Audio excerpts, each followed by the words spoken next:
السلام علیکم ورحمۃ اللہ وبرکاتہ۔ آج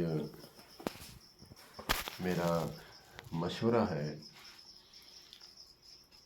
میرے علماء اہل حدیث حفاظ کرام اور جو امامت کرواتے ہیں خاص کر ان کے لیے۔ میرے بڑے ہیں، اگر میری بات کوئی بری لگے تو کمنٹس باکس میں میری اصلاح فرما دیجیے گا، میں اصلاح کرنے کے لیے تیار ہوں۔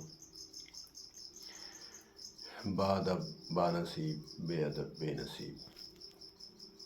مسئلہ یہ ہے کہ اکثر میں دیکھتا ہوں ہماری اہل حدیثوں کی مسجد میں دیوبندی بھائی آتے ہیں، بریلوی بھائی بھی آتے ہیں، تو ان کے لیے مسئلہ یہ ہوتا ہے، ایک تو جلسہ استراحت جب کرتے ہیں تو وہ بیچارہ جلسہ استراحت کرتے وقت وہ سبقت کر جاتا ہے۔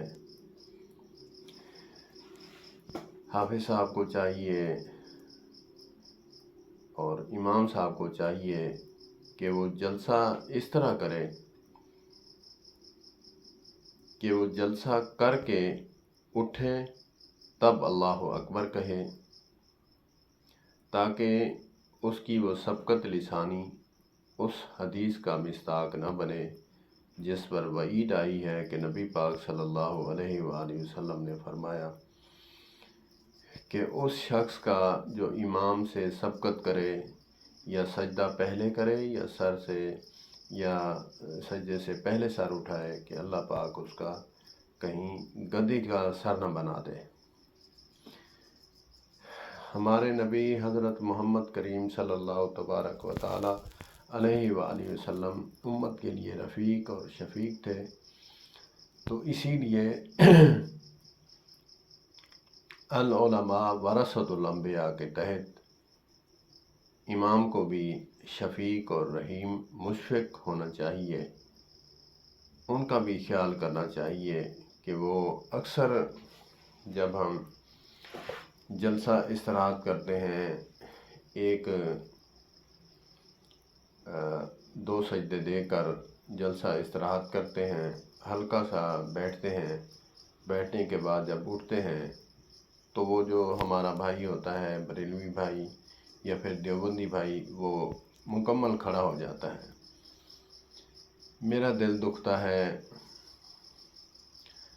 ویڈیو کے ذریعے میں بات پہنچانے کی کوشش کر رہا ہوں۔ انشاءاللہ العزیز اگر میرے سے غلطی ہو کمنٹس باکس میں میری اصلاح فرما دیں، میں اصلاح کرنے کے لیے تیار ہوں۔ جو کچھ سیکھا یہی آپ علماء کرام کی صحبت سے، محبت سے، ادب کرنے سے مجھے یہ باتیں ملی سیکھنے کو۔ اللہ پاک ہمیں علماء کے ساتھ وابستہ رکھے۔ ضرور علماء کرام میری اس بات پر غور فرمائیں گے۔